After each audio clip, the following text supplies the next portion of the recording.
Hey, it's News from Heaven. We're going to keep it light today. We're just going to talk about how hell almost destroyed heaven. This is our continuation from last episode where we're looking through this series on redemption. And hell destroying heaven, as we learned in the last thing, is not that good. And these things that may seem like these sort of spooky spiritual or Christian terms are describing areas or states of mind that are essential to our consciousness here. So this is like hearing about, there was almost nuclear war that would have destroyed us all. This is about us as well. Spiritual history, but hopefully also something that teaches us about the nature of hell and heaven. Because why do people study history? It's to learn things about human nature as well, and how we can have a better future and not repeat past mistakes, but also just to get a better sense of the things we deal with every day. So here, as we, in miniature, there's a little struggle between hell and heaven. All this stuff, this head weather I talk about, the negative stuff that is trying to harm us in a million ways, that's a little hell coming in. And all the good stuff, the love and the truth, that's a little heaven coming in. So this is playing out in our consciousness here. We're going to see how it plays out on the grand scale and be able to take some of that in to equip us better to tip the balance in the favor of what's good and true. Like and subscribe and leave comments. We would love to hear how this whole thing's affecting you. Download True Christianity. There's a link in the description, Volume 1. We're picking up here. So last time we talked about our reliance on spirits to survive, and surprisingly their reliance on us. And here we pick up again, Swedenborg's talking about God saved everybody.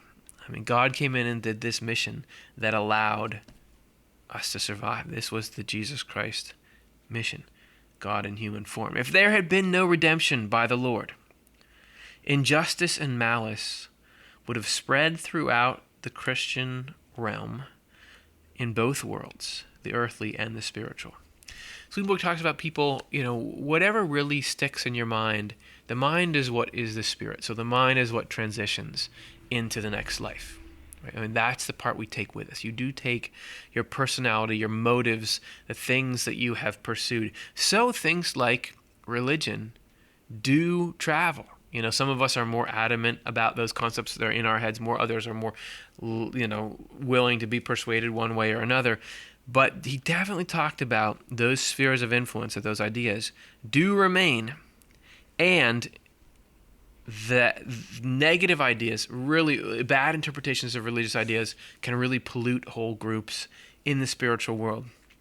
And he's saying one of the things Jesus Christ was doing, there would have been a big problem in the flow of people from there on out into the worlds of both kinds, and all long through the centuries afterwards. There's many reasons for this. How can what we're doing here pollute the spiritual world? One is that all human beings after death come into the world of spirits. And we talk about that in a positive sense on this channel all the time. That, you're going to live and you're going to be you in the next life, and that's great. What does that mean, though, for the composition of that world? They're exactly the same then as they were before.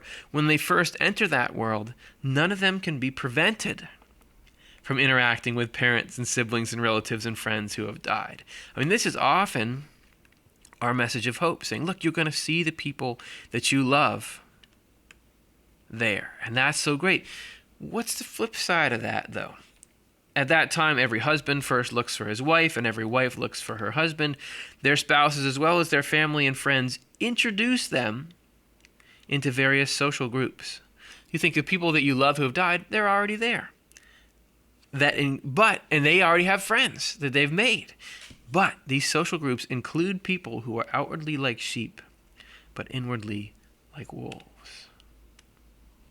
Now you might think this is a very dire picture, but he's trying to explain what happens when there are a bunch of really mean-spirited, devious people going into the spiritual world. Well, when other new people come, they try to worm their way in with them, and then they get introduced to their friends. They are a threat. And not saying necessarily that your siblings and friends are, but their friends. That these people are around, it makes the whole neighborhood more dangerous there. The newcomers are corrupted by these wolves. even the newcomers who have been particularly devoted to religion. Because of this, and also because of horrible... Okay, so this is a really intense start. I'm just realizing it's kind of downer, but hopefully you're seeing the up in it of like we're describing the importance of love and truth and in keeping the spiritual world free of spiritual pollution.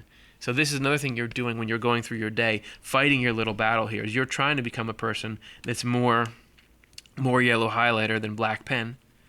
And hopefully what you do in having the divine win little battles here and there is you're creating some sort of spiritual trash pickup, meaning the negative thoughts and feelings that you would be bringing with you and passing on to other people instead, you're not. You're making it so there's more goodness and truth in these social circles, in the spiritual world. We all can be part of trying to make sure when you come, you're introduced into better and better things. Because of this, and also because, I just preface all that because it's going to get even weirder here, but that's the experience you came for. Because of horrible practices that are unknown in the physical world. Also because of horrible practices that are unknown in the physical world. That world is as full of malicious people as a pond is green with frogs' eggs. I like frogs, but the point he's trying to make is it's a dangerous area for tourists or newly arrived people in that world. Horrible practices that are unknown in the physical world. This would be like, I always liken this kind of stuff to phone scams here. Like if you just appeared on planet Earth and you just got a cell phone and you learned, people call you to talk to you. Well, there's a lot of calls I get on my phone that I just know right away. I'm not answering that. I'm not going to pick up, or if I do pick up, you don't talk to them. You certainly don't give out credit card information. Somebody who didn't know this world and hadn't grown into that as it happened, they wouldn't know that, and they'd be vulnerable to that. So whatever the spiritual equivalent is of that stuff, people are vulnerable to getting taken in by that. And when there's an imbalance, when there's too much, Swedenborg is describing the spiritual world here in a state of crisis. This is when things are really bad, when there's so much negativity. It's not how it usually is, but this is why God had to come and sort things out, because not only are we coming in a lot of the time corrupted from our life in this world, but then there's these sort of predatory people in that world who can take advantage of it. That becomes a problem. Interaction with evil people there has this contagious effect, as you can clearly see from the following similar situations. So he's talking about what could happen with us as you spend time with thieves or pirates. And guess what? Unless I'm mistaken, pirates actually were still a thing in the 1750s. I know they still are now, but in very isolated pockets. But really, pirates were like a major concern in Swedenborg's day. So he's not like somebody writing that today. It more seemed like Pirates of the Caribbean or something. But this is a real thing. You eventually become like them. As you live among adulterous men and promiscuous women, eventually you think nothing of adultery. If you join a rebel group, some kind of militant group, eventually you think nothing of doing violence to anyone. All evils are contagious. He's saying that you can be influenced by your company. They're like a plague you become infected with just by breathing in and out. They're like cancer and gangrene that spread and corrupt nearby areas, the more and more remote areas, until the whole body dies. Why is evil so potent? I mean, why are we so prone to getting influenced by stuff that, if you think about evil, if you think about this stuff he's talking about, you think nothing of doing violence to anyone. Violence should be the most abhorrent thing we can think of, because you all walk around in a body all the time, and you know how much you don't like violence happening to you. Like when you trip or you bang into something, you know just viscerally, this is the worst thing that could happen. It should be that the very idea of doing violence to people is the last thing in the world that would have any appeal, because you just know in its essence what violence is, that it's trash, right? It's nothing. It has no value. It's evil. But yet we just can't keep people away from violence. Like we have all like really violent sports. We have war. There's all kinds of violence, movies and everywhere. It's just violence, violence, violence, violence. Why? Why is that there? Well, Swedenborg says, and not even in media or things we watch, but there's just people doing violent stuff all the time. Why is that? Why? You'd think it'd be the hardest thing in the world to sell. Why does it sell? Well, Swedenborg says, the cause, from birth, we all enjoy evil. That the condition of finding enjoyment in evil things is actually a really bizarre, artificial condition to be in, but it's one the human race has got itself into by, generations and generations and centuries of making bad choices and feeding that and getting more into it. We are in this strange condition where we have to resist evil, even though it should just be the thing that you never want to do in the first place. But there's this heredity, this negative heredity, and it's because of that we are vulnerable to all this stuff he's talking about up here. From the points made just now, it can be clear that if the Lord had not brought about redemption meaning essentially getting these people who were looking to do stuff that would corrupt newcomers, people who were there making the entry into the spiritual world unsafe. If God hadn't, through redemption, which is sorting those people into a space where they don't have access to victims, no human being could have been saved, and no angels could have continued to exist in their state of integrity. Even the angels, as we saw in last episode, were at risk from this. The sole and only direction in which to run for refuge is to the Lord, or else we perish. He says, so when there's corruption of all kinds, and you can think about this in other people, but I think it's more useful to think about it in your own mind. Because we have, as I said, in miniature, the same kind of negative impulses are coming into us and saying, hey, consider me, whatever it is. We're not all, interested in all kinds of evil, but there's always something coming in and say, hey, don't you want to do this? Don't you want to be this? Don't you want to act on this? We have the choice there in miniature to clean out our own little world of spirits and say, no, this is not tolerated here. I don't want to do that. I would rather do this instead. That's the work we all do on a small scale that God did on this large scale. So when you're in that state yourself, how do you get out of those negative thoughts and feelings? It's the Lord. It's goodness and truth.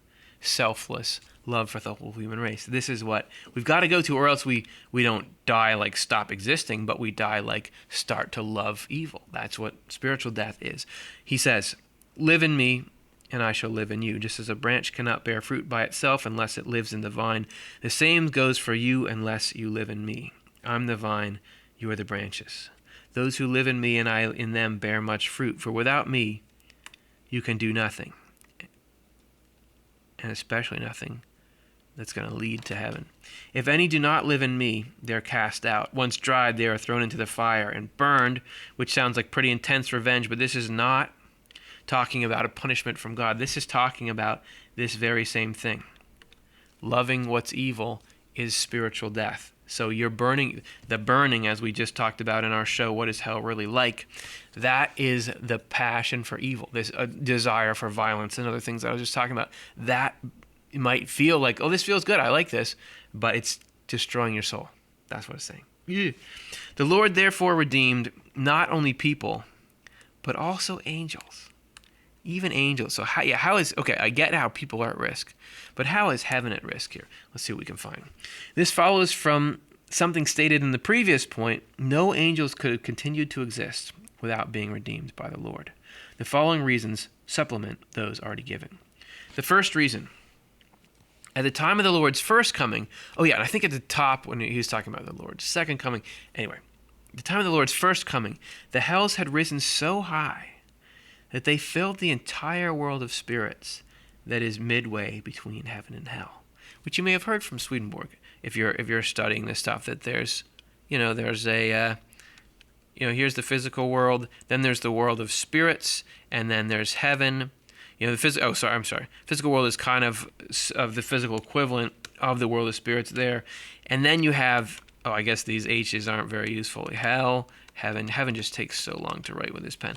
Heaven, world of spirits, hell, right? And the world of spirits is this sort of neutral ground where consciousness where we kind of get our consciousness from, but some of it linked up to heaven, some of it linked down to hell. And it's a balance that allows each of us to have our free will as we sit here living physically. Hell was rising up and actually taking over the whole, completely throwing the balance out that is meant to be the fulcrum on which everything rests. They not only wrecked the heaven called the lowest heaven. So because they were here actually getting up into there's, multiple layers of heaven as well, destroying this first level of heaven. That's how bad things were. You think of it just static and like heaven is always more powerful than hell. This is saying that there was really a time at which the whole thing could have gone down. I know, right? They not only wrecked the heaven called the lowest heaven, they also attacked the middle heaven and harassed it in 1,000 ways. So from here, they can start to get at these spiritual angels, which are like really angels, but they can erode that foundation. If the Lord had not preserved it, it would have been destroyed. This is the time when hell almost destroyed heaven. But luckily, you got a divine plan from the Lord. This kind of attack by the hells is meant by the tower built in the land of Shinar, whose top reached all the way to heaven. This would be the Tower of Babel, right? Very famous biblical story. The confusion of their languages thwarted those people's efforts. They were scattered, and the city was called Babel. Are you guys familiar with that story? Just in case you're not, there was a bunch of people in the Bible who decide, hey, you know what? Heaven is up here. Again, I had to write heaven with the pen. Heaven is up here. We're down here on the ground. You know what we're going to do? We're going to build this tower that goes all the way up, and we're going to climb up into heaven. Okay? And then God sees that they're building a tower up and is really mad and I think wrecks the tower and makes it so all their languages, they don't all speak the same language anymore. And so there's confusion and people fall off and that's the end. And it's a strange story on the surface because you think, what's so bad about people wanting to go up a tower into heaven? And why is God so mad about it? And why confuse the languages? And wouldn't God say, yeah, you found your own way up into heaven. That is great. Well, it means something because I wish I had drawn this all better for how much we're using it. This is the tower. The tower is something you construct out of selfishness, right? Because it's your own thing you're building. It's not like a tree that was already there from God. The tower is this mindset that hell, which is love of everything that's bad, right? But that we can, through power and through corrupting and through all the stuff we saw above. You remember the people who were doing these arts unknown in the world, the wolves that made everything look like it had frogs' eggs in it. Oh, if you're just tuning in, yeah, it's been a strange one. That mindset, they said, by that and instead of by rising up to heaven because we love what's good and true, instead we are corrupting people who come in. We're destroying the world of spirits. We are destroying the lives and happiness of these people coming in from the physical world. And from that, we're going to use that to attack this heaven and harass that heaven. That's the tower. That's the tower. We're going to use selfishness and power to try to get into heaven rather than love and truth. And that's why God has to stop it, because it's not like, oh, we got up into heaven and now we're happy. They're destroying as they go. Which is just like, again, on our little scale here. If we think, oh, I have this concern about some other person, and what I'm going to do to get rid of that concern is destroy my enemies or outdo them or something, then the next person comes along and you're upset at them. Instead, if the way you deal with it is learn forgiveness and boundaries and love and to deflate your own sense of superiority or whatever it is, that's the actual heaven that lasts. This other thing claims that it's heaven. Like, look, I'll get rid of all your problems if you just worship this idea of ego and revenge and all that. But it's actually not. It's not the heaven that lasts, like that comes with the progression, the way that it should be. So that's why God couldn't let people climb up that way, because the climbing up is it's not heaven. It's just hell in a high place. And the languages are different, which I think would represent the way that in redemption, when this happened on a huge scale in the spiritual world, God somehow disrupted the ability of hell to coordinate attacks or whatever it was. That's like the different languages. I know Swedenborg goes into more detail on it. The meaning of the tower, just as I was saying, and the confusion of their languages explained in Secrets of Heaven, published in London. So you can go check it out there if you want. But I think the takeaway is, there's a couple of takeaways, but one of them is, wow, this whole hierarchy of, hell, heaven, world of spirits, physical world, this whole thing that you think is just, you can take it for granted if you're around the Swedenborg thing. Now this too, like we were saying in the previous episode, this is fragile. This balance is fragile. Heaven is fragile in that way. And it all comes down to, what does all this depend on? Really, because the people in heaven are good, already good. People in hell are already bent on evil. What shifts this balance? It's us. What do we bring with us when we start to enter, not just enter this ecosystem, but right now the role we're playing? Again, check out the previous episode. We're the ones who can help shift this. You ever want to be part of something really big? We already are. And the little things that we think are isolated, like the choices we make towards good, the times when we want to step back from our pride or whatever it is, that has these, it's one person, but it has these sort of cosmic consequences. And you can be doing that wherever you are, in whatever life situation you are, and that's good. That's cool to have that purpose and to know, like, this is that we really can serve the whole human race by working on our little selves. And that's the news from heaven. Hopefully you liked it. Like and subscribe. Let me know in the comments, what do you think?